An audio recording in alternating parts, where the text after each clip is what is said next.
Notre voyage débutera par Buenos Aires, la capitale de l'Argentine, puis le sud de la Bolivie à Uyuni pour découvrir le sud Lipez, Potosí, Sucre, La Paz ensuite, le nord de la Colombie, Bogota, la capitale, et Carthagène pour se terminer à Panama City.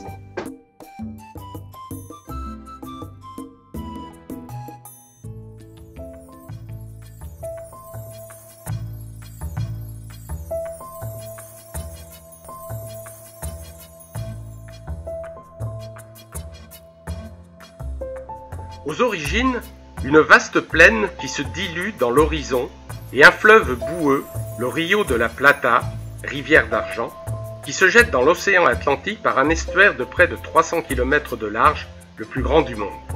Sur l'autre rive, au nord-est, ce sont les côtes de l'Uruguay et Montevideo.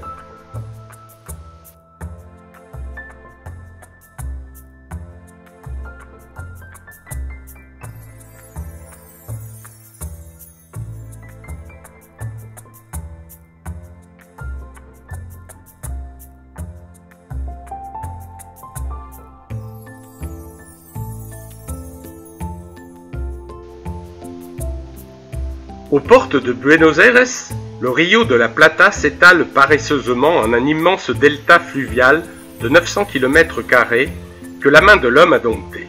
Un mariage de la terre et de l'eau qui a engendré un incroyable labyrinthe de voies d'eau et de canaux serpentant au cœur d'une multitude d'îles et d'îlots. Les arbres poussent sur les rives verdoyantes et trempent leur feuillage dans une eau marron. Ce delta est devenu une campagne résidentielle aquatique de la métropole argentine, avec des kyrielles de maisons, villas, résidences secondaires, certaines sans prétention, d'autres plus luxueuses, nichées dans une végétation abondante, une sorte de Floride sud-américaine, où l'on ne se déplace qu'en bateau d'un ponton de bois à un autre. Cette région résidentielle a toujours été le refuge des riches porteños, les habitants de Buenos Aires, qui voulaient fuir l'incroyable développement urbanistique de la capitale.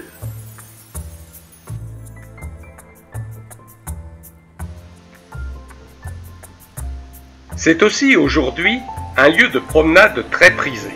Chaque fin de semaine, les porteños se rendent ici, à Tigre, à 30 km de Buenos Aires, en famille et en masse, pour déambuler le long des quais ou pour y pratiquer des activités nautiques.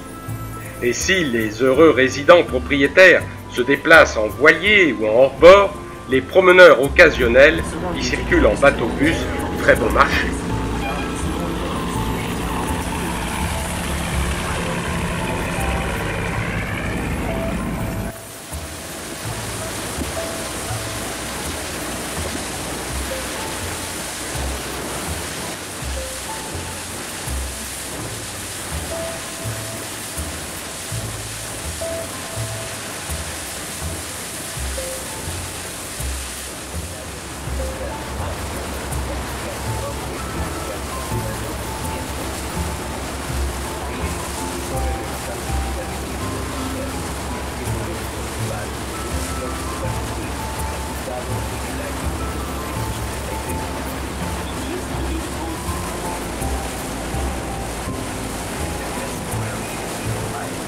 Nous arriverons donc à Buenos Aires par les eaux du Rio de la Plata en longeant le nouveau port commercial.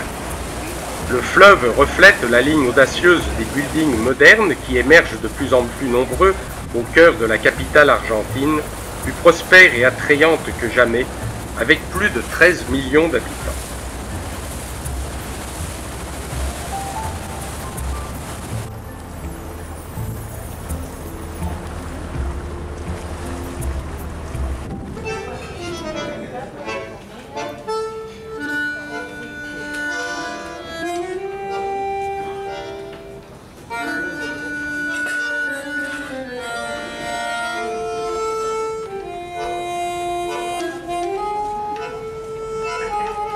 Pour un Européen qui découvre Buenos Aires, l'impression n'est vraiment pas des paysans.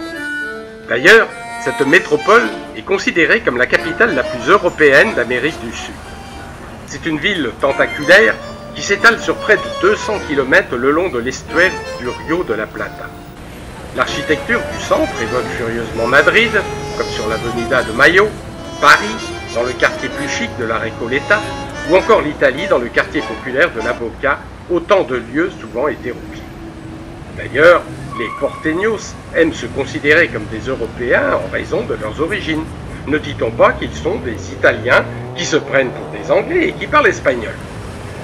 La très large Avenida de Mayo est le centre nerveux de la ville, El Centro, qu'elle partage en deux avec en son centre un obélisque érigé en 1936 pour commémorer les 400 ans de la ville, un excellent point de repère au cœur de la capitale.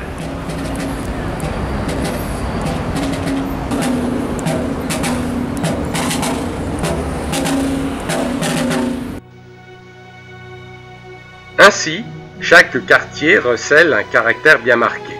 En chaque case de cet immense damier surgit un signe du passé glorieux de la cité, un monument, une place, le souvenir d'une époque révolue.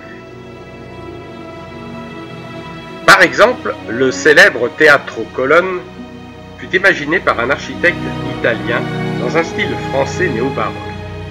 Inauguré en 1908, il dispose de 4000 places réparties sur 6 étages.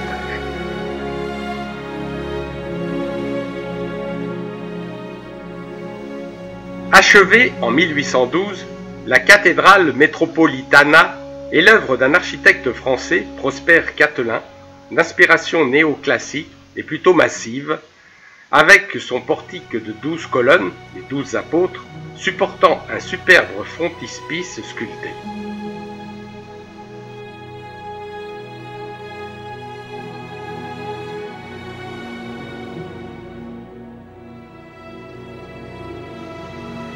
Édifié en 1906 sur les plans d'un architecte italien, le Congresso Nacional est le siège du Sénat et de la Chambre des députés. Son style Second Empire, son dôme en bronze et son aspect monumental rappellent le Capitole de Washington.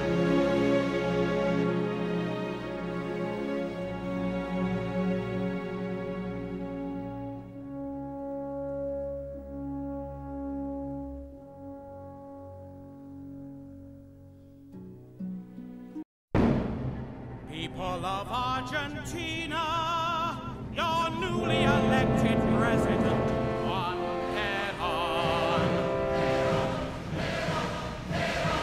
Bâtiment emblématique, le Palacio de Gobierno, surnommé Casa Rosada à cause de sa couleur rose, a été érigé en 1850 sur les vestiges d'une forteresse royale. Ce joli palais de style italien a connu les grandes heures historiques d'un passé particulièrement mouvementé, et le souvenir qui y reste le plus attaché est celui d'Eva Duarte et Vita, qui se fait connaître par des émissions de radio où elle dénonce avec flamme l'injustice et la misère de son pays et organise des collectes de fonds. Elle rencontre Juan Perón, son futur mari, qu'elle soutient politiquement et qu'elle pousse à entreprendre de grandes réformes sociales, ce qui lui vaudra son statut mythique d'héroïne éternelle. À partir de ce moment-là, leur histoire d'amour devient aussi le patrimoine de chaque Argentin. Un mythe qui ne s'éteint pas quand on voit la foule qui vient se recueillir chaque jour devant le caveau familial de la famille Duarte, où repose désormais Evita Perón, dans le célèbre cimetière de la Recoleta.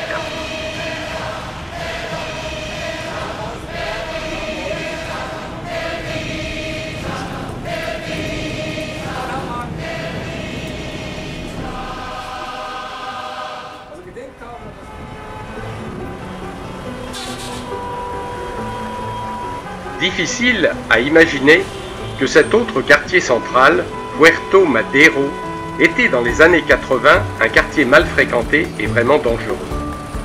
100 ans auparavant, c'était un port moderne pour les bateaux de marchandises avant que le gouvernement fondât un nouveau port à l'extérieur de la ville, celui que nous avons vu en arrivant. Puerto Madero sombra donc dans la décadence et l'inutilité, devenant une des zones les plus mal famées de la capitale. En 1990, la municipalité entreprit de transformer et réhabiliter entièrement cet endroit abandonné. Un peu sur le modèle de ce qui s'est fait à Londres ou à Anvers, la municipalité investit des millions de dollars pour faire de cet endroit l'arrondissement le plus sûr, le moins peuplé, mais aussi le plus cher de Buenos Aires. C'est le lieu par excellence où les porteños aiment se montrer. L'élégante passerelle qui permet de passer d'une rive à l'autre porte le joli nom de Puente de la Mujer, pont de la femme, seule œuvre américaine de l'architecte catalan Santiago Calatrava. Premier bateau-école de la Marine nationale argentine, construite en 1897, la Frégata Presidente Sarmiento est un élégant 3-mâts qui fit 40 fois le tour du monde avant d'être transformé en bateau-musée.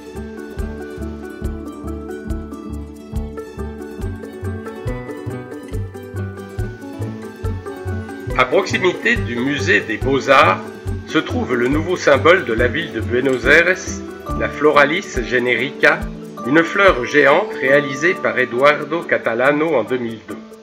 Il s'agit d'une véritable fleur métallique qui s'ouvre et se ferme en fonction de la lumière du jour et du soleil.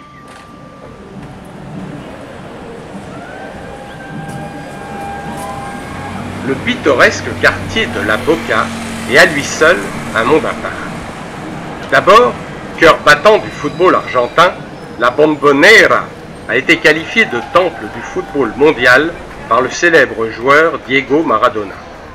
Véritable cathédrale de béton inaugurée en 1940, le stade vit les soirs de match d'une ferveur du ballon rond qui déborde largement et se répand dans tout le quartier. D'ailleurs, quantité de maisons y sont peintes aux couleurs bleu et or de l'équipe.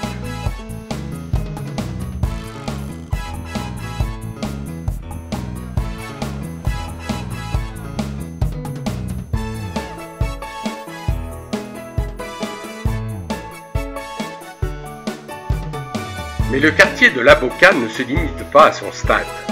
Il vit à l'emplacement même où fut fondée la première ville de Buenos Aires par de fortes vagues d'immigrants venus de Grèce, de Yougoslavie, de Turquie, mais surtout d'Italie au début du XXe siècle, attirés par l'activité portuaire de la ville en plein essor. Le quartier conserve donc un charme indéniable, un petit côté napolitain, bohème, artistique et littéraire, avec ses maisons de bois peint de couleurs vives.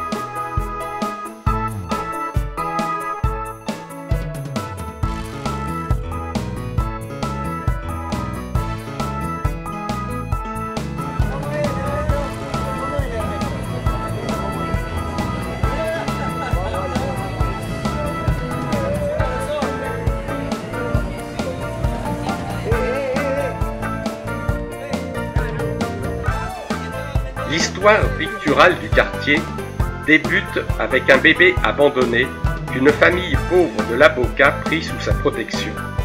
L'enfant grandit et devint un peintre célèbre dans les années 1920. Il fit construire une école dans ce quartier insalubre et demanda à tous les habitants de La Boca de venir peindre les murs de l'école. Chacun vint avec un fond de peau de peinture de couleurs différentes. Les habitants apprécièrent le résultat et badigeonnèrent leurs maisons de bois et de tôle de la même manière. Ainsi naquit dans les années 1930 le style de La Boca, plein de gaieté naïve et bariolée, pied de nez à la pauvreté du quartier.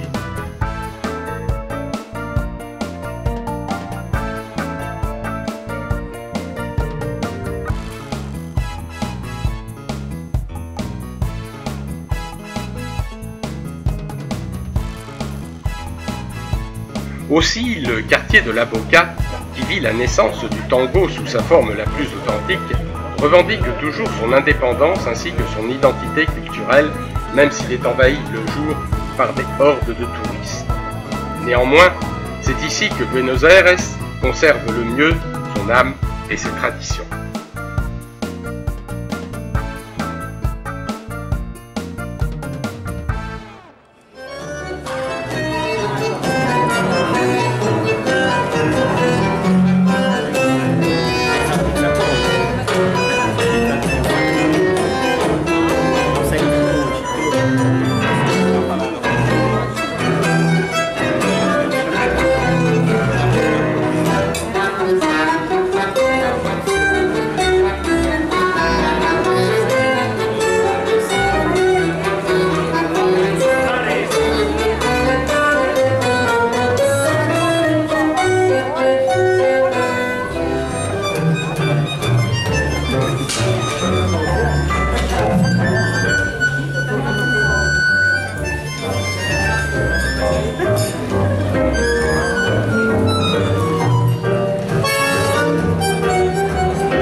Passé la barrière d'entrée du parc national Eduardo Avaroa à l'extrême sud de la Bolivie, sommes-nous au bout du monde? Bonne question. Cette région appelée Sudipèze s'étend sur plus de 715 000 hectares tout au long de la frontière avec le Chili que sépare la cordillère avec des sommets dépassant les 6000 mètres d'altitude. Ici, l'altiplateau bolivien atteint les 4000 mètres et les volcans enneigés de la cordillère semblent de simples montagnes magnifiées par les rayons du soleil et sa luminosité intacte et brûlante, laminées par un vent violent et glacial permanent. Les paysages désertiques sont parmi les plus fascinants de l'Amérique latine. Quelques siècles plus tôt, des caravanes de lamas parcouraient les pistes dans ce même désert, transportant l'argent des mines de Potosi vers Lima, Santiago ou Buenos Aires, où des galions acheminaient la précieuse cargaison vers l'Espagne. Aujourd'hui, les 4x4 sillonnent les pistes du sud de l'Ipèze, emportant une réserve de carburant sur leur toit, à la découverte des sommets et surtout des lagunas de toutes les couleurs qui se cachent au fond des vallons isolés. Le sud de l'Ipèze n'abrite pas moins que 360 lagunes volcaniques qui comptent parmi les plus beaux paysages cosmiques d'Amérique du Sud.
La lagune est le spot immanquable des flamants roses. Les flamants chiliens, les flamants andins et les flamants James, plus rares, pataugent dans l'eau glacée des lagunes à la recherche des crustacés qui recouvrent et colorent étrangement le fond des eaux.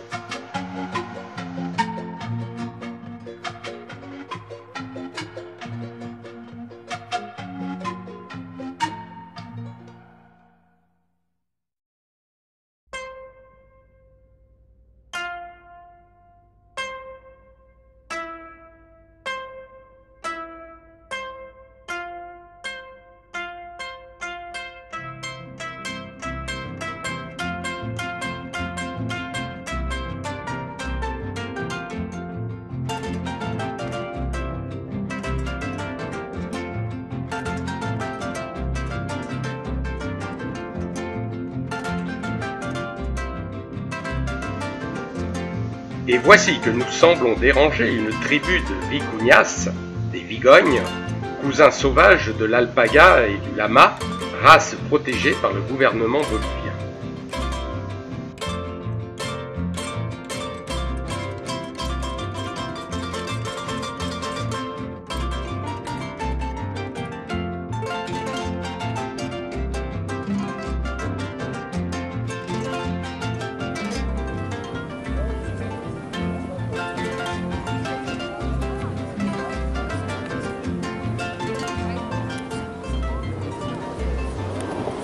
Et ici, c'est toute une fournée de touristes qui s'est arrêtée pour profiter des eaux thermales de la Laguna Chalviri, des eaux chaudes des bienfaitrices récupérées aujourd'hui dans une petite piscine aménagée.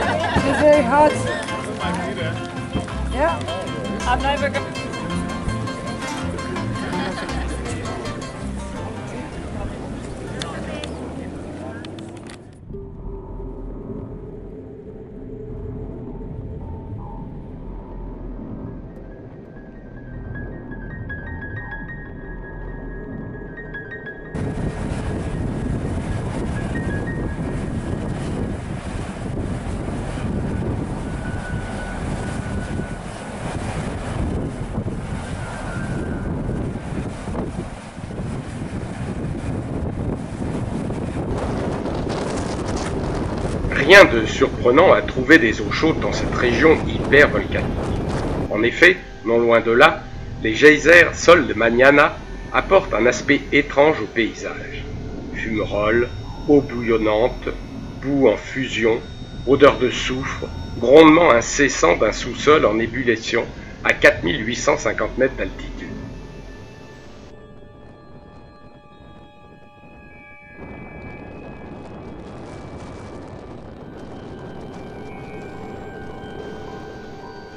Sous un vent permanent et agressif, le paysage est usé par une érosion impressionnante, créant des œuvres minérales inédites telles que cet arbre de pierre sculpté par les vents, le soleil et le froid.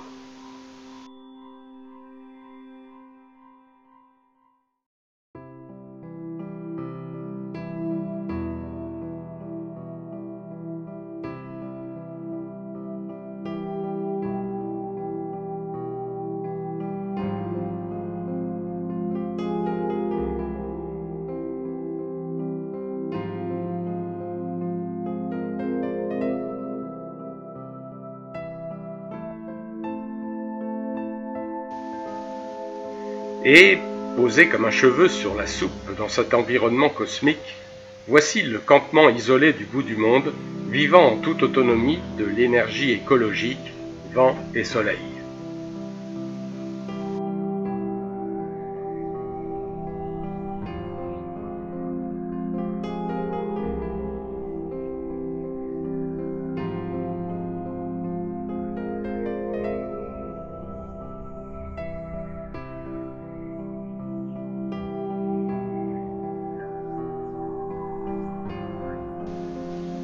Ce magnifique tapis vert au pied de ces roches s'appelle la liareta.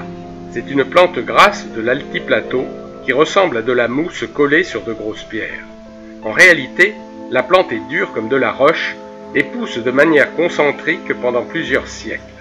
Elle sert à chauffer les foyers grâce à sa grande quantité de résine qui dégage une importante énergie calorifique.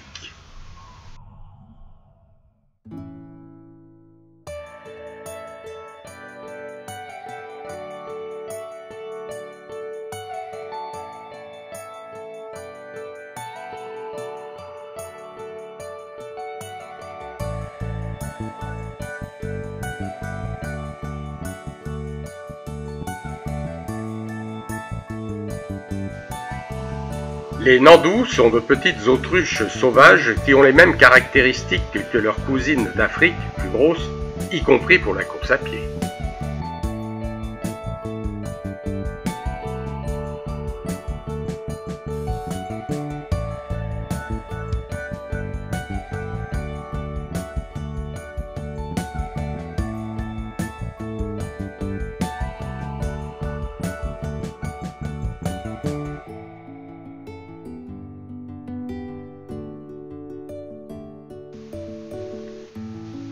Et ces drôles de lapins à longue queue, qui ressemblent à d'énormes écureuils lapins ou à des kangourous miniatures selon certains, sont des vishkachas.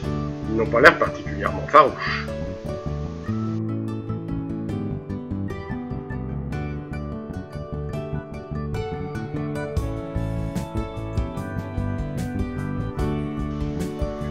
Quant à ces deux gros oiseaux, ils feraient bien l'affaire de ce renard qui semble quelque peu affamé, mais si peu apeuré par la présence du 4x4 auprès duquel il paraît assuré d'obtenir quelques restes de nos pique-niques.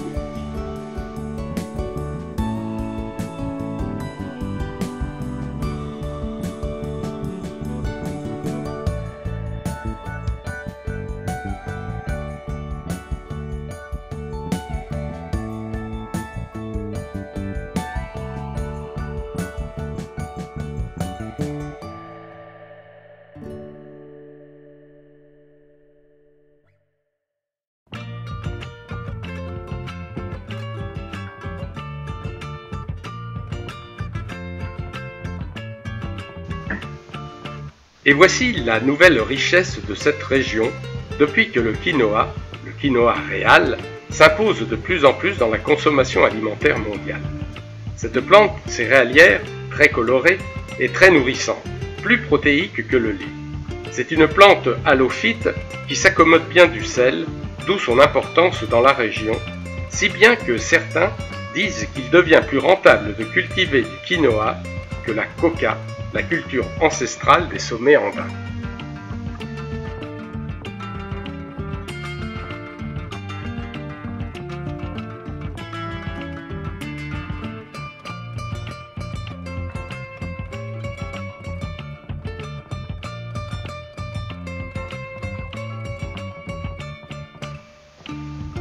La partie nord du sud Lipèze, en remontant vers Uyuni, est le sanctuaire naturel de milliers de cactus géants qui se dressent fièrement dans le ciel azur comme pétrifiés.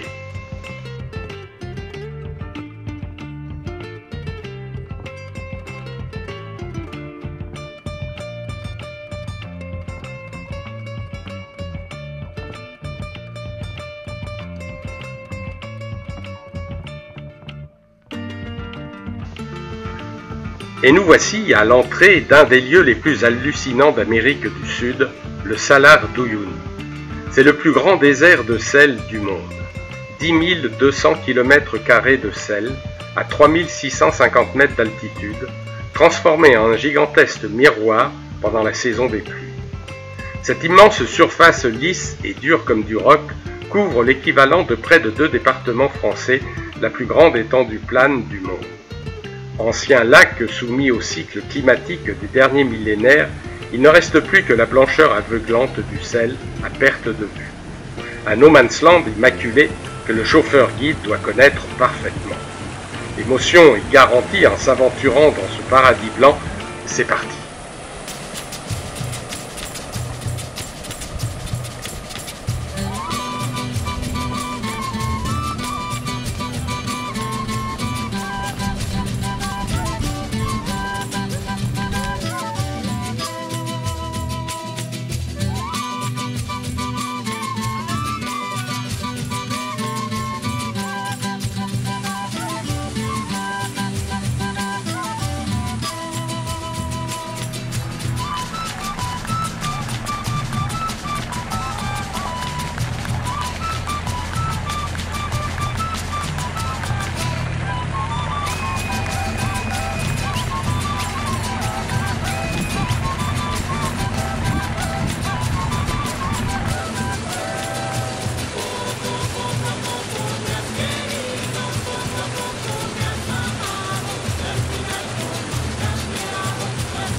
À part entière, le sel est déjà une richesse minérale intarissable sur le Salar d'Uyuni, où la couche atteint de 120 à 450 mètres d'épaisseur.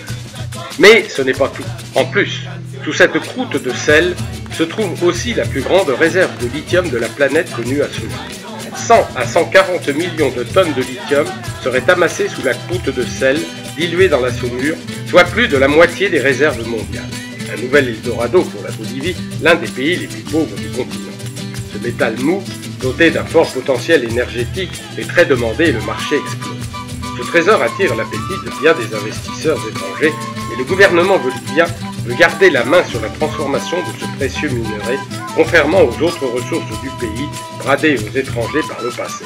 Enfin ça c'était une petite parenthèse, le temps d'un arrêt sur un petit plateau de sel asséché du Salar. Nous repartons.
Nouvel arrêt, point de convergence de toutes les expéditions sur le Salar d'Uyuni, un ancien hôtel de sel, lieu de bivouac géant et, même, le centre du monde, une fois par an, depuis 2014, première année où le Dakar a fait une incursion dans l'altiplateau bolivien depuis son transfert en Amérique du Sud en 2009. Le pays a même financé le passage du Dakar à Uyuni en misant sur cette compétition internationale pour faire connaître au monde entier les beautés du Salar et du Sud Tibet.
Quant au sel, exploité depuis bien longtemps par des hommes qui creusent des trous dans le Salar dans des conditions éprouvantes, avec le sel qui brûle la peau, le soleil qui abîme les yeux et le vent qui use la volonté, le sel rassemblé en tas réguliers est ramassé par des camions et est transporté vers Uyuni pour y être raffiné. Pour nous aussi, c'est la sortie de cette fascinante région au sud de la Bolivie, là où le diable a perdu son poncho, comme disent les Boliviens.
Uyuni a été le plus important nœud ferroviaire de Bolivie, à l'époque prospère de la région de Potosí.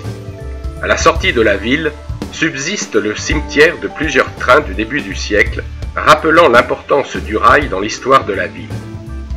Les antiques locomotives à vapeur et les wagons rouillés trônent au milieu d'un paysage aride avec la cordillère en toile de fond.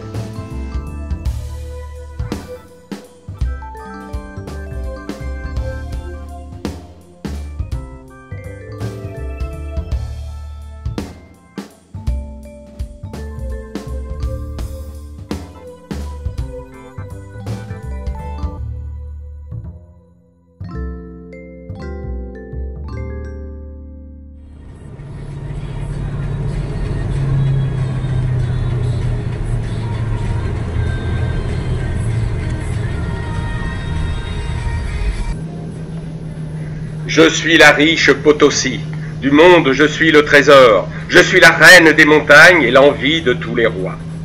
En 1545, un groupe de conquistadors a vu littéralement pleurer de l'argent de cette montagne pyramidale de couleur rouge, le Cerro Rico. Quelques années plus tard, sous le règne de Charles Quint, Potosí reçoit le titre de ville impériale et devient le centre de l'économie du monde entier. À plus de 4000 mètres d'altitude, frappée par le blizzard des Andes, s'étage la ville impériale de Potosí, 205 000 habitants, patrimoine de l'humanité depuis 1987. Mais aujourd'hui, Potosí semble relégué très loin, hors du temps. En effet, depuis 2014, c'est un patrimoine mondial en péril. Tandis que les mineurs mangeaient la montagne mangeait les mineurs. Le Cerro Rico domine toujours Potosí de ses 4800 mètres, mais les activités minières incessantes et incontrôlées risquent d'effondrer cette montagne et de dégrader la cité coloniale du XVIe siècle.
témoin incontournable de la splendeur passée de Potosi, la Casa de la Moneta, maison de la monnaie, est le plus grand bâtiment colonial construit par les Espagnols aux Amériques.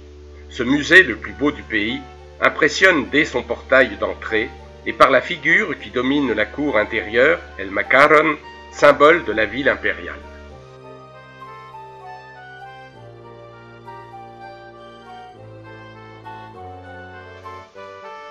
Un des tableaux des riches collections de peintures est une œuvre anonyme du XVIIIe siècle, la Vierge de la montagne de Potosi, mettant en scène la montagne d'argent et la Vierge Marie, illustrant l'extraordinaire histoire de la ville impériale. D'ailleurs, on retrouve un peu partout la silhouette de l'emblématique montagne de Potosi, le Cerro Rico, jusque sur les pièces de monnaie qui étaient frappées ici même.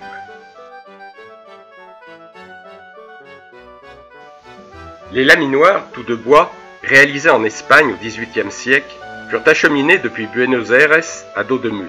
Elles servaient à laminer les lingots et étaient actionnées par des esclaves noirs.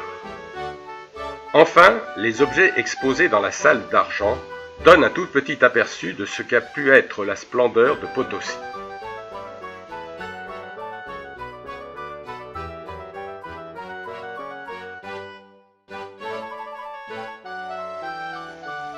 Édifiée entre 1723 et 1744, l'église de San Lorenzo de Carangas mérite une attention toute particulière pour son portail, chef-d'œuvre de la sculpture baroque métisse, tant sur le plan esthétique que pour le sujet de ses sculptures, un bijou absolu d'art universel.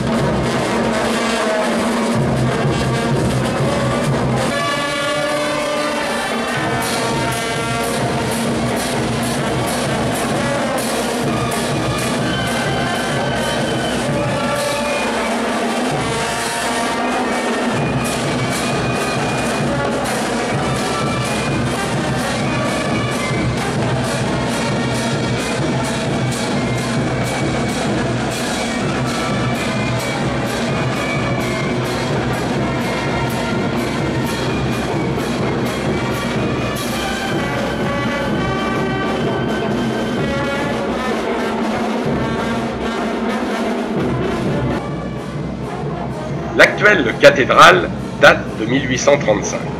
Du haut de son clocher, on a une belle vue générale sur Potosi et sur l'omniprésent Cerro Rico, la montagne d'argent, cause de sa grandeur et de sa décadence.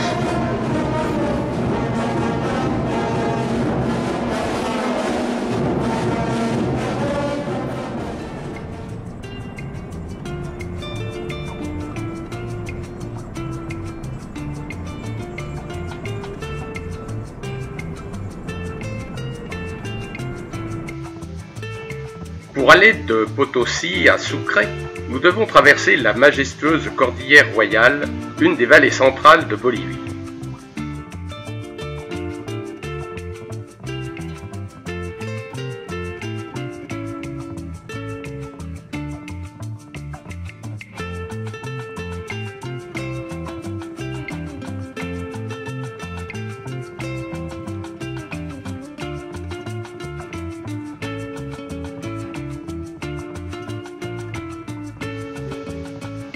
Quelques lamas, égarés de leurs troupeaux, reconnaissables à la couleur de leurs pompons, errent au bord de la route au sommet d'un col.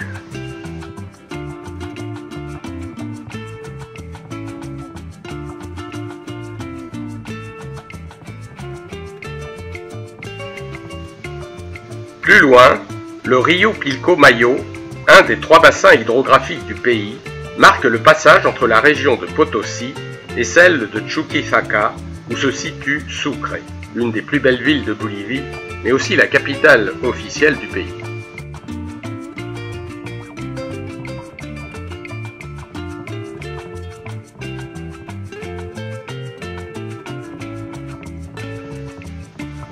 Avec ses 260 000 habitants, Sucre est la doyenne des cités coloniales d'Amérique du Sud. Elle était destinée à devenir la résidence et le centre de la bourgeoisie espagnole lors de sa création en 1538 sur ordre de Pizarro. Sucre est une ville toute blanche.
La ville de Sucre est née ici, à la Recoleta, un couvent de franciscains composé de 4 agréables patios, auxquels s'est accolée par la suite une petite église gothique.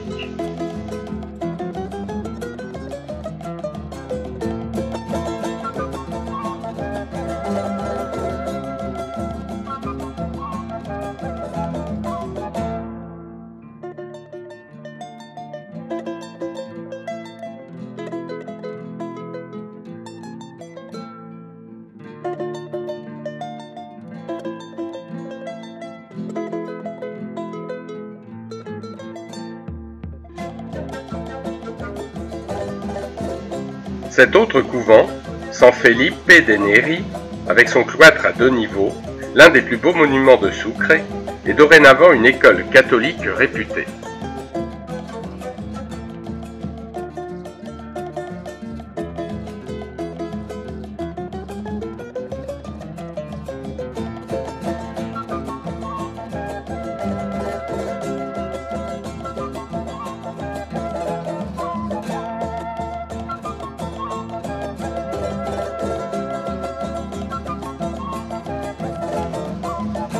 Vous l'aurez compris, Potosí et Sucre n'ont été que de courtes escales sur la route de La Paz, la capitale économique de Bolivie.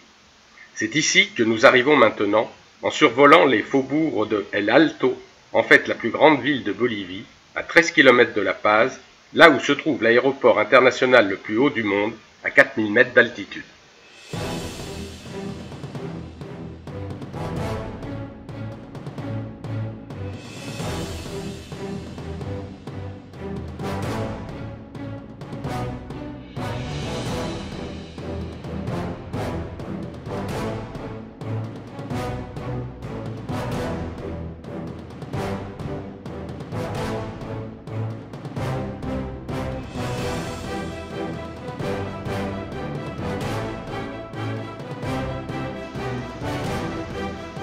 À 3650 mètres d'altitude, La Paz est sans aucun doute l'une des villes les plus intrigantes et colorées de la planète. C'est la capitale la plus haute du monde, métropole grouillante de plus d'1,5 million d'âmes, abritée dans une énorme cuvette au pied du mont Illimani, 6465 mètres d'altitude. Fondée en 1548 pour servir de relais entre les riches villes de Cusco au Pérou et de Potosí, La Paz supplanta Sucre, la capitale constitutionnelle, et s'imposa vers 1890 comme le centre politique et économique de la jeune nation indépendante depuis 1825. Cité indienne par excellence, elle est devenue aujourd'hui la capitale du pays. Ville métissée et contrastée, elle est en cela le parfait échantillon du pays tout entier.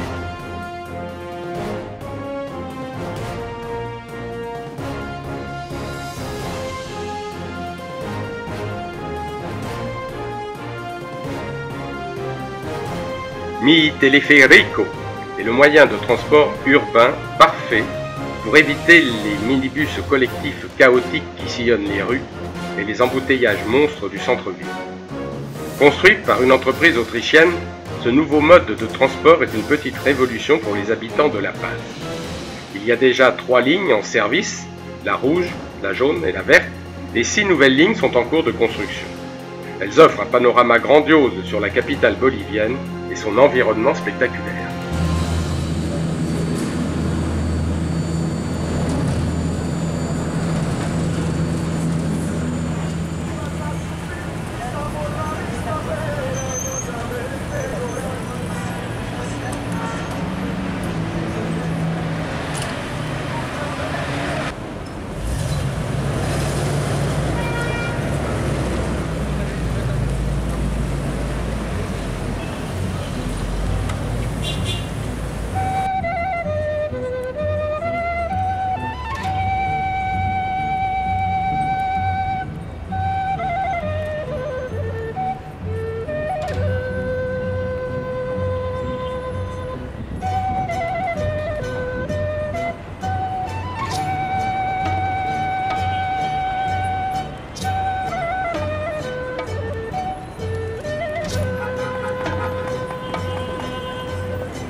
Sur la Plaza Mayor se dresse la basilique de San Francisco, qui a remplacé au XVIIIe siècle le couvent franciscain fondé en 1548. Avec son portail de style baroque métis, c'est sans aucun doute le plus beau monument de La Paz. La Plaza Mayor est l'un des endroits de la ville où on s'en donne volontiers rendez-vous.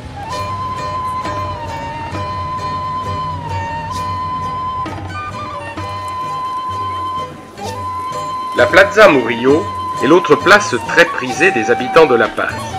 C'est la place traditionnelle espagnole avec son terre-plein central entouré des principaux monuments de la ville. C'est au Congrès, ou Palacio Legislativo, que siègent les deux assemblées législatives du pays. Depuis 2014, les aiguilles de la nouvelle horloge du Parlement tournent à l'inverse des nôtres, avec une numérotation également inversée. Ce serait, paraît-il, pour dénoncer l'hégémonie des pays du Nord et de promouvoir la technologie des pays du Sud, selon le gouvernement, qui envisage de modifier ainsi toutes les horloges des institutions publiques.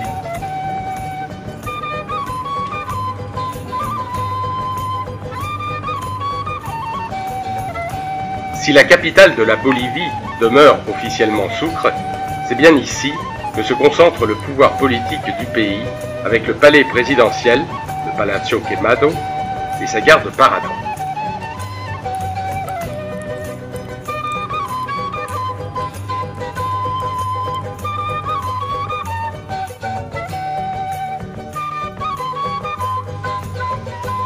Jouxtant le palais présidentiel, la cathédrale métropolitana Notre-Dame de la Paz, construite à partir de 1612, a souffert de nombreuses vicissitudes au cours des siècles passés.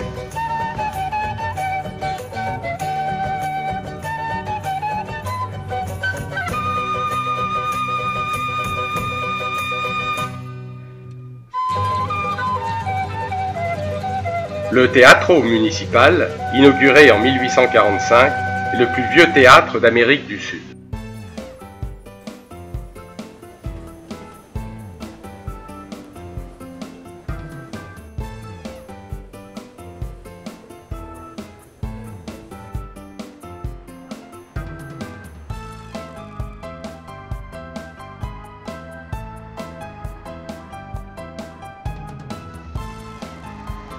Ruelle étroite et pavée, la Calle Rahen est la plus fameuse de La Paz et la plus chargée d'histoire.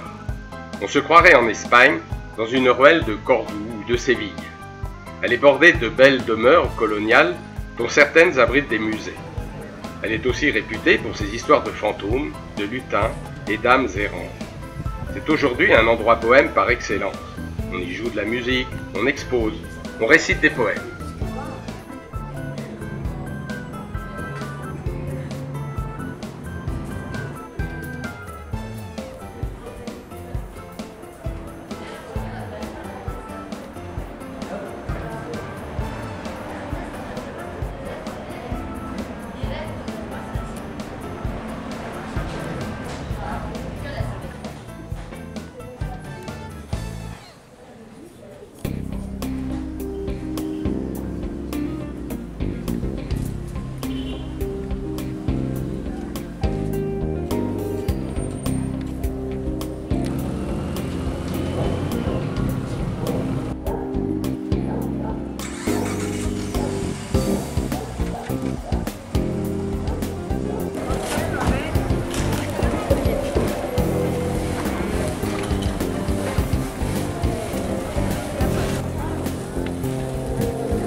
Laissons ce brave ouvrier se battre avec cet impressionnant écheveau de fils électriques, car aujourd'hui, il y a beaucoup d'animation dans les rues et affluence de ballons rouges. Des mouvements sociaux provoquent fréquemment des bloqueos dans le centre-ville de La Paz.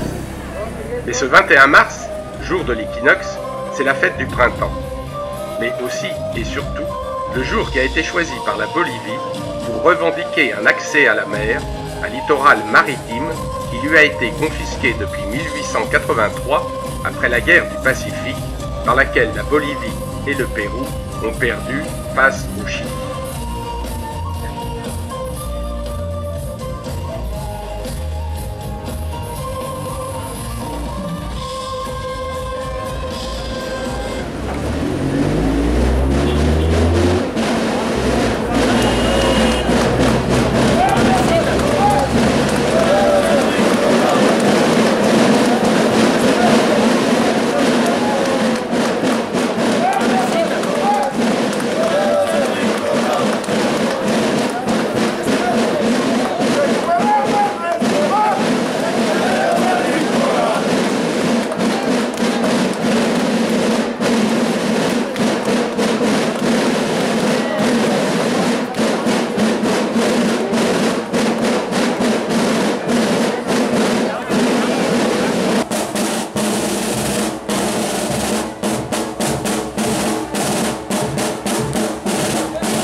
C'est un impressionnant cortège de plusieurs heures, suivi par des milliers de personnes, des responsables politiques, des musiciens, des majorettes, des écoliers et des écolières particulièrement motivés et enthousiastes, et des citoyens anonymes, pour appuyer la revendication nationale que le président Evo Morales porte devant la Cour internationale de justice depuis mars 2013, mais sans effet jusqu'à ce jour de la part du Chili.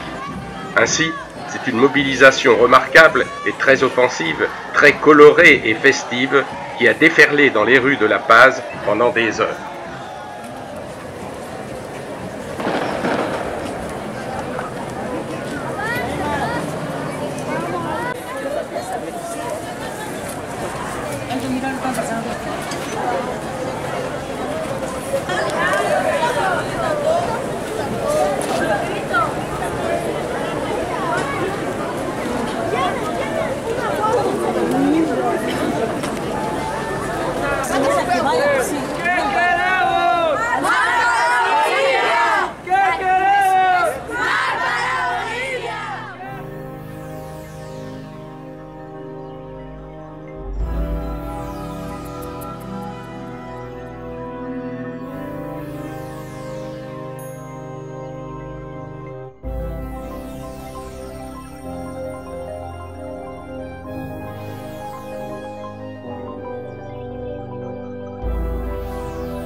Aux portes sud de La Paz, une formation géologique inattendue, originale et splendide, se dresse sur les contreforts de la montagne.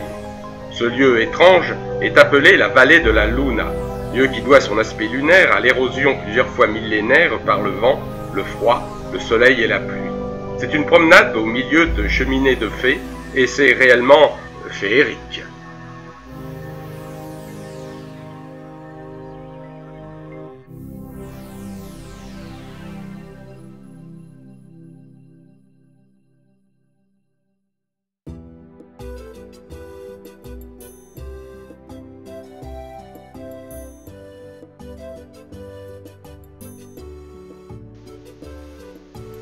Un peu plus loin, à 70 km de La Paz, s'étend le site archéologique de Tiwanaku, une civilisation andine originaire de la région du lac Titicaca, non loin de là, d'influence inca.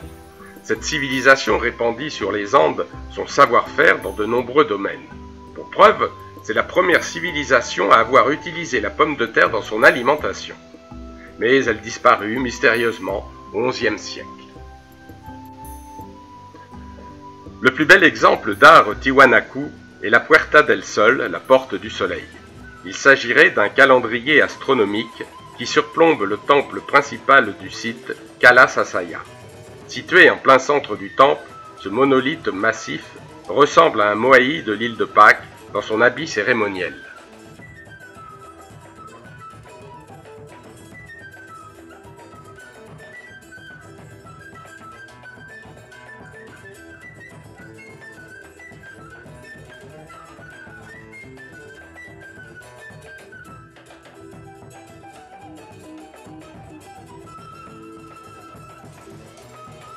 Temple de Kalasasaya, porte du soleil, porte de la lune, monolithes antiques, autant de vestiges de cette civilisation andine disparue, la culture Tiahuanaco, qui se rappelle aux bons souvenirs des Boliviens, qui les expriment dans leur folklore et dans leur musique.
Et nous voici beaucoup plus au nord, en Colombie, pays qui a hérité du nom de Christophe Colomb, bien qu'il n'y ait jamais mis les pieds, et dans sa capitale, Bogota, une métropole cosmopolite de taille démesurée, à l'animation débordante et expansive, surtout depuis 2012, alors que le gouvernement colombien et les guérillos marxistes, les FARC, ont entamé un processus de paix qui, pour l'heure, semble tenir la route, même si personne n'ose y croire. Le rêve de tous les Colombiens, la paix, n'a jamais été aussi proche. Bogota, donc, à 2600 mètres d'altitude, fondée en 1538, compte aujourd'hui plus de 7 millions d'habitants répartis dans une vingtaine de districts.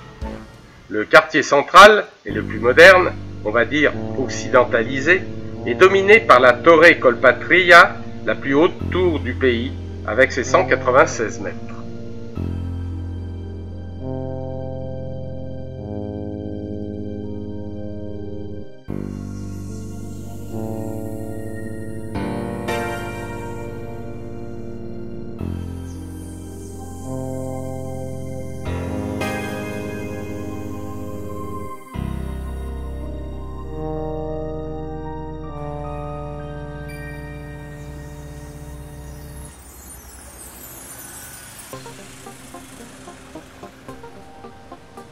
Dans ce même quartier, la Carrera 7 est en grande partie piétonnière, ce qui facilite le déplacement et permet de côtoyer l'animation urbaine en allant découvrir le centre-ville, la Candelaria.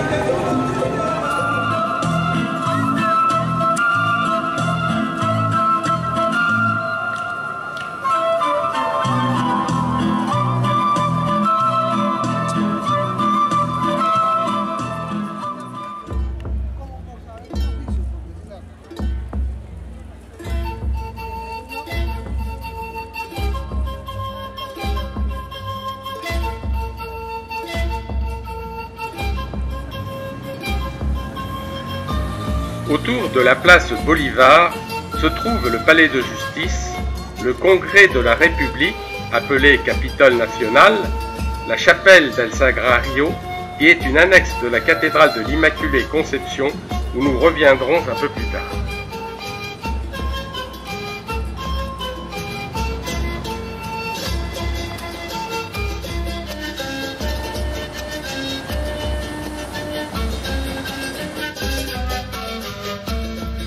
Derrière la cathédrale, au pied de la montagne boisée souvent plongée dans la brume, s'étend le très exubérant quartier de la Candelaria, centre historique de Bogota, avec ses maisons de style baroque ou colonial espagnol, déclarées pour la plupart comme biens d'intérêt historique et culturel. L'atmosphère bohème qui règne dans les petites ruelles pentues et colorées en fait le lieu le plus agréable de la ville, particulièrement à la tombée du jour. Des fresques multicolores, originales, parfois audacieuses, recouvrent certaines façades et des murs inutiles. C'est un quartier très animé et populaire.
Toujours dans ce quartier de la Candelaria se trouve la Fondation Botero, une collection léguée par le célèbre artiste à la Banque de la République. En fait, Fernando Botero est né à Medellín, mais s'est installé à Bogota où il enseigna à l'Académie artistique. Son œuvre est caractérisée par l'obésité des personnages souvent nus qu'il a peints ou sculptés et qui sont connus dans le monde entier.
Pour éviter toute dispersion des trésors précolombiens par la vente, l'exportation ou la fonte d'objets précieux, la Banque de la République a créé un musée de l'or dès 1939 en rachetant directement des pièces authentiques aux collectionneurs privés ainsi qu'aux guaqueros, les pilleurs de tombes. Aujourd'hui, on dénombre près de 30 000 objets en or ou en émeraude dans le musée. C'est la plus grande collection en or précolombien, un extraordinaire coffre-fort où s'entassent d'innombrables trésors savamment éclairés et mis en valeur, une véritable caverne d'Ali Baba.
Toute proche d'ici, derrière de hauts murs, se cache la Casa Museo Quinta de Bolivar.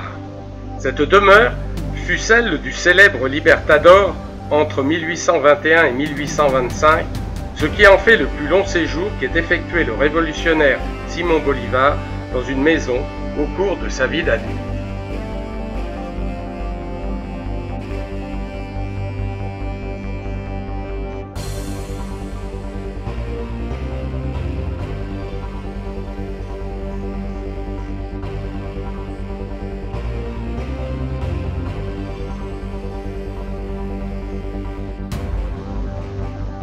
Entourée de beaux jardins, cette magnifique villa du XIXe siècle permet de plonger dans l'intimité de l'une des plus grandes figures de l'histoire de l'Amérique latine.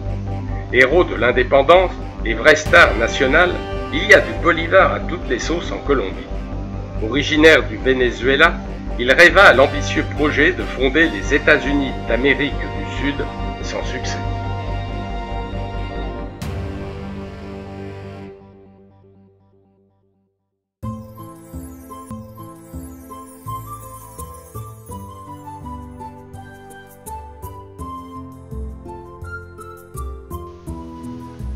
Toujours dans le même quartier central, un téléphérique permet d'accéder au Mirador de Monserrate à 3152 mètres d'altitude, d'où l'on a un magnifique point d'observation de toute la ville et de l'ensemble de la vallée, à condition toutefois que la météo soit favorable.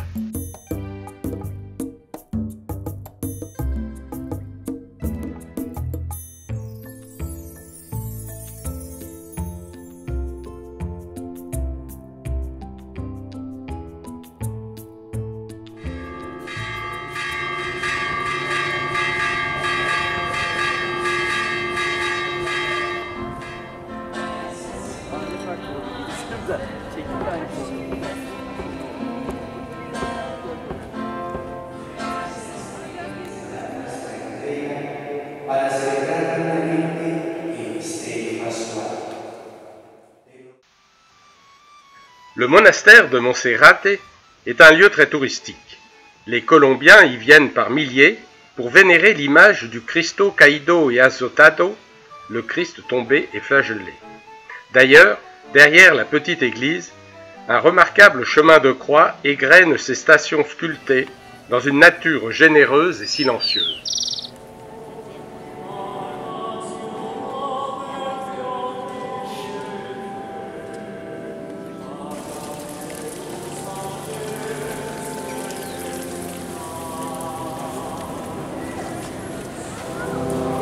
Il faut dire que la religion occupe une grande place dans la vie des Colombiens qui sont à 90% catholiques et qu'elle fait partie intégrante de leur vie quotidienne. Les Colombiens sont non seulement croyants, mais aussi de fervents pratiquants. Les fêtes religieuses traditionnelles attestent de la grande ferveur du peuple colombien et l'Église catholique de Colombie reste l'une des plus conservatrices d'Amérique du Sud, à l'image de cette ordination de prêtre aujourd'hui dans la cathédrale de Bogota.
Preuve en est aussi avec la célèbre cathédrale de sel de Zipaquirá, à 45 km au nord de Bogota.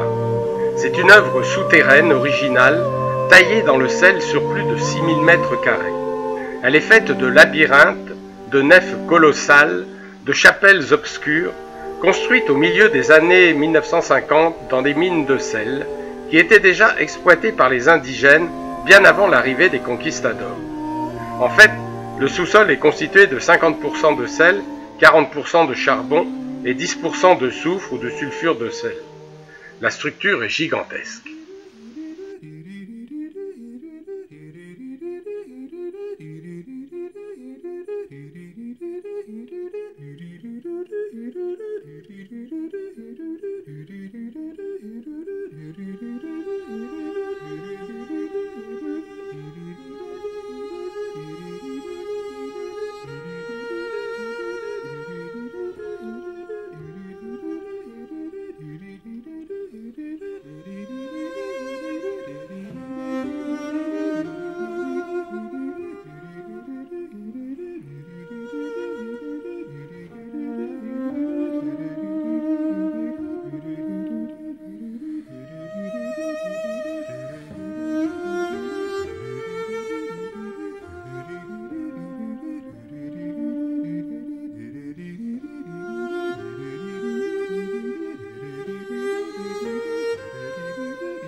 La cathédrale de Zipaquirá fut dédiée à Notre-Dame du Rosaire, patronne des mineurs, sainte que l'on retrouve aussi en découvrant une véritable mine de sel encore en exploitation à Nemocón, 20 km plus loin, et qui sera notre dernière visite pour Bogota, pleine de lumière et de couleurs.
En arrivant à Carthagène, nous retrouvons enfin le niveau de la mer, donc des conditions de respiration normales.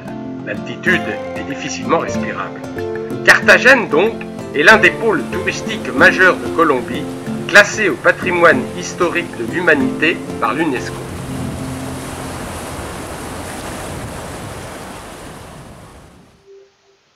La vieille ville est entourée d'une impressionnante muraille de style médiéval en grande partie préservée.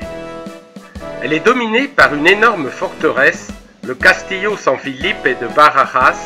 Ce château constitue un exemple significatif de l'architecture militaire espagnole des XIVe et XVe siècles, avec une disposition ingénieuse des emplacements de défense et de tir, comme par ses passages secrets. 7 batteries de canons y furent installées, reliées les unes aux autres par un labyrinthe de rampes, de ponts-levis, de tourelles, de guérites, de cul-de-sac et de galeries souterraines, dans une architecture particulièrement complexe et élaborée.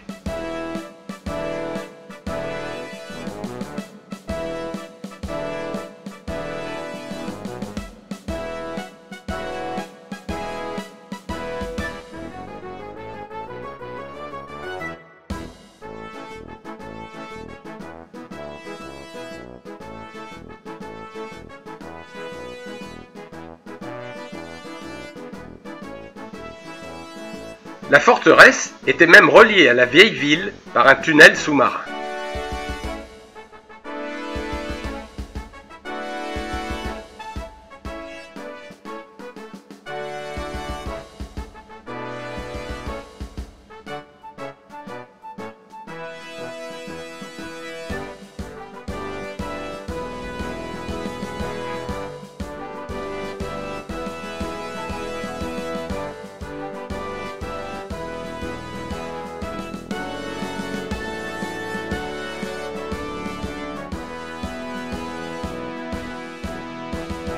Carthagène est l'un des plus éblouissants exemples d'architecture coloniale hispanique.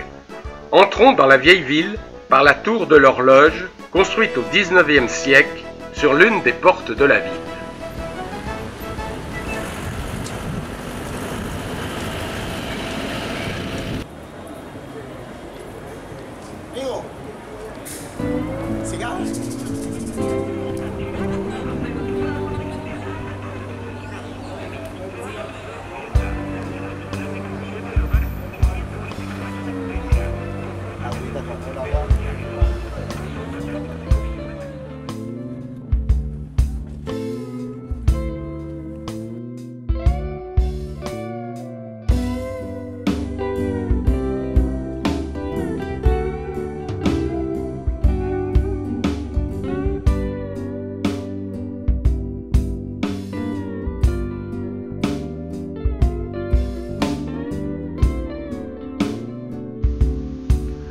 Le centre historique de Carthagène fut le lieu de prédilection de la haute bourgeoisie locale.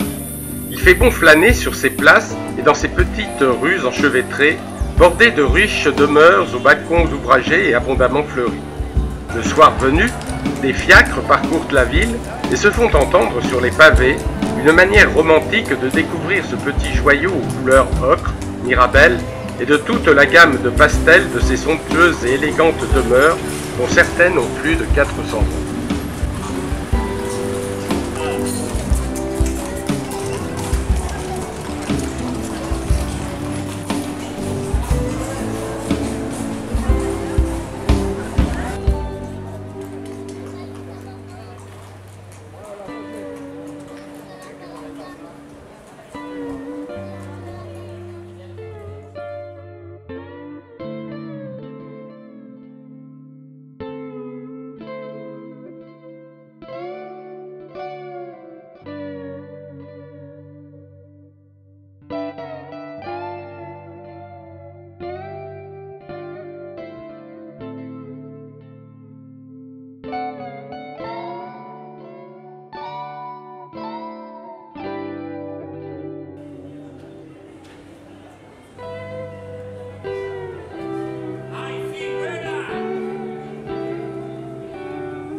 Le centre historique de Carthagène, protégé par 11 km de murailles, est l'âme de cette ville où il fait bon respirer le parfum des siècles passés dans ses ruelles pavées.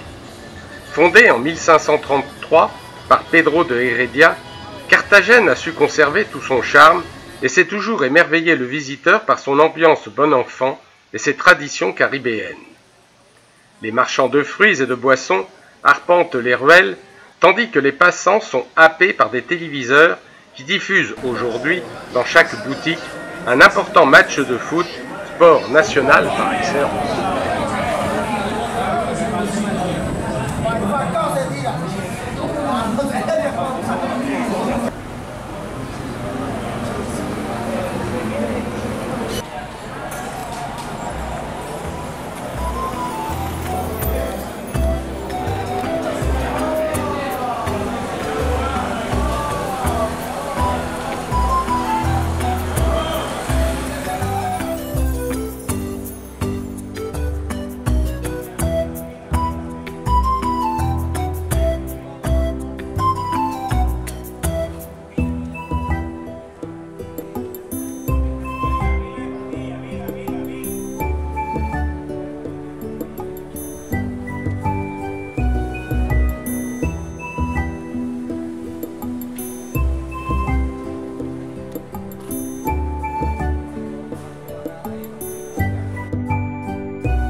La brise marine et le couchant transforment les couleurs des façades et ensorcellent les visiteurs de Carthagène. Le soir venu, les rues deviennent des espaces festifs et populaires, rythmés par la musique et les danses de la côte caraïbe.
Dernière étape de ce voyage dans le nord de l'Amérique du Sud, Panama, enfin Panama City. Et pour commencer, l'incontournable canal de Panama, même si le Panama est bien plus qu'un canal. C'est quand même la clé de voûte de l'économie du pays. Le canal traverse le Panama sur 80 km, reliant l'océan Atlantique à l'océan Pacifique. Il a fêté ses 100 ans en 2014. Les écluses de Miraflores sont les plus proches de la capitale. C'est aussi un centre de visiteurs qui comprend des salles thématiques pour mieux expliquer l'historique, le fonctionnement et l'agrandissement en cours du canal dû à la construction de navires de plus en plus gigantesques. En mai 1879, le Français Ferdinand de Lesseps, qui a mené à bien le percement du canal de Suez en Égypte, reprend le projet d'un canal interocéanique à travers l'isthme de Panama, pour lequel une concession de 99 ans avait été obtenue par la France dès 1878.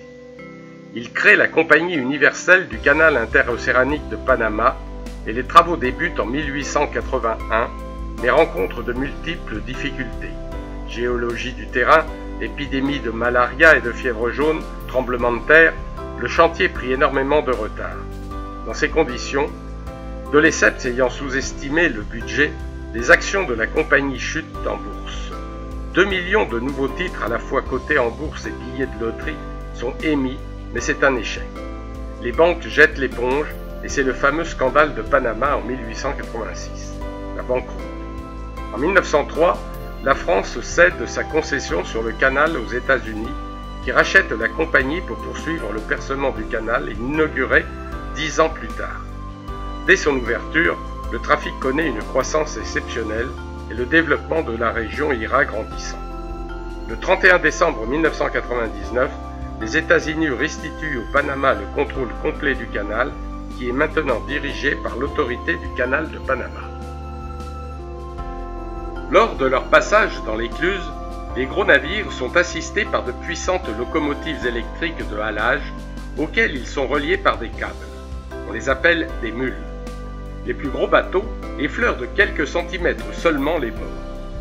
Les chambres se remplissent et se vident en 8 minutes et nécessitent 200 millions de litres d'eau. Le navire peut ensuite reprendre sa route vers l'océan Pacifique après être passé sous le pont des Amériques qui enjambe le canal et qui réunit en quelque sorte l'Amérique du Nord et l'Amérique du Sud depuis 1962.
Bienvenue à Panama City, capitale tropicale, vivante, cosmopolite, déboussolante et fatigante. En fait, ici, on est plus aux États-Unis que dans une ville sud-américaine. On y parle plus anglais qu'espagnol, le front de mer ressemble à Miami, et même la monnaie qui accourt est le dollar américain, le fameux billet vert. Avec 1 200 000 habitants, c'est une ville survoltée, en pleine expansion économique et financière.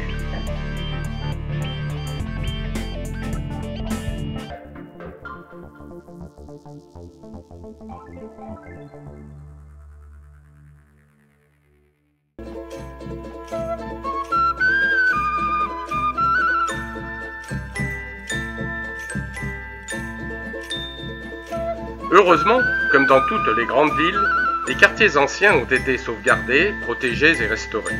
À Panama, c'est le Casco Viejo, situé sur une petite péninsule qui avance dans la baie. C'est l'endroit le plus touristique de la capitale, le plus calme et le plus agréable aussi, le plus intéressant.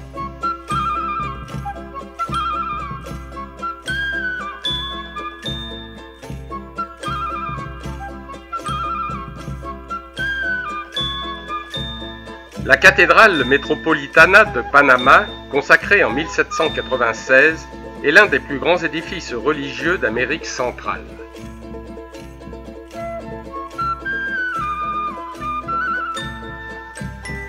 Accolé à la cathédrale, le Palazzo municipal date de 1910, de style néoclassique, avec ses deux colonnes qui encadrent le portail.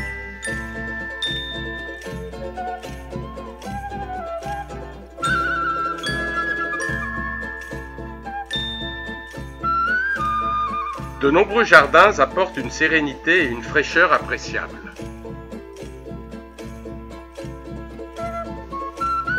Parmi de nombreuses églises, la plupart en réfection, voici l'église de la Merced, qui conserve encore sa façade originale de style baroque, construite en 1680. Deux tours massives, plus récentes, l'entourent.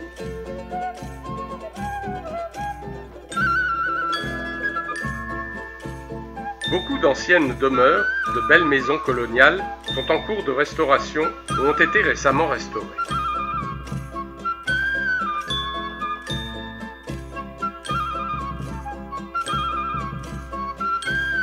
Pas des plus mal situés dans ce quartier, l'ambassade de France a le privilège d'occuper une jolie maison du début du siècle sur la belle place de Francia, où un obélisque surmonté d'un fier coq gaulois rend hommage aux Français qui ont œuvré à l'origine pour la construction du canal de Panama. Ainsi, la boucle est bouclée et nous refermerons ici la page de ce voyage, comme toujours en folklore, en danse et en musique. Hasta luego!